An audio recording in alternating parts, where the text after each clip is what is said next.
Jika perselisihan hasil pemilihan umum itu terjadi, maka konstitusi kita telah memberikan satu saluran untuk menyelesaikan konflik ini, ialah melalui Mahkamah Konstitusi. Di Mahkamah Konstitusi lah para pihak yang bersengketa atau berselisih tentang hasil pemilu itu dapat menyelesaikan konflik atau perselisihan mereka. Apa aja yang bisa diadili di Mahkamah Konstitusi itu? Sejatinya, secara normatif, kalau kita membaca pasal 24C Undang-Undang 45, yang menjadi kewenangan Mahkamah Konstitusi itu adalah mengadili perselisihan hasil pemilihan presiden dan wakil presiden. Jadi hasilnya yang diperselisihkan, bukan prosesnya. Kalau prosesnya itu adalah sengketa proses, maka kita membedakan antara dua jenis perselisihan dalam pemilihan umum ini. Yang pertama adalah sengketa proses dan yang kedua adalah sengketa hasil. Sengketa proses itu menyangkut proses administrasi. Apakah calon bupati ini memenuhi syarat atau tidak, apakah calon presiden wakil presiden memenuhi syarat atau tidak, ijazahnya palsu apa enggak, itu diselesaikan oleh Bawaslu dan diselesaikan oleh Pengadilan Tata Usaha Negara. Jadi kalau sudah selesai pilpresnya terus dipersoalkan syarat presiden wakil presiden, itu sebenarnya sudah nggak relevan.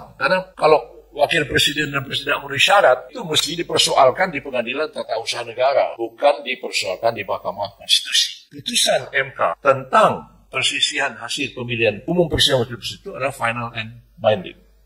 Yang mau nggak mau harus ikut pada putusan pengadilan. Itu supaya negara ini jalan. Kalau nggak, negara ini nggak jalan. Nanti ribut terus, lalu proses pergantian presiden dan wakil presiden itu tidak terjadi. Jadi yang dibawa sengketa ke Mahkamah Konstitusi itu adalah hasil akhir pemilihan umum berdasarkan keputusan KPU. Nanti tanggal 20 Maret KPU akan umumkan pasangan A berapa, pasangan B berapa, pasangan C berapa. Dengan adanya keputusan KPU, itulah yang dijadikan sebagai objek sengketa. Kalau pasangan A misalnya tidak puas, atau pasangan B tidak puas, atau A dan B tidak puas terhadap pasangan C misalnya, maka sejak itulah dia dapat mengajukan permohonan kepada Mahkamah Konstitusi untuk membatalkan keputusan KPU itu. Permohonnya siapa? Permohonnya adalah KPU. Minta dibatalkan karena penghitungannya tidak benar. Sejatinya seperti itu. Tapi akan banyak kritik. Kalau begini ini MK jadi mahkamah kalkulator katanya.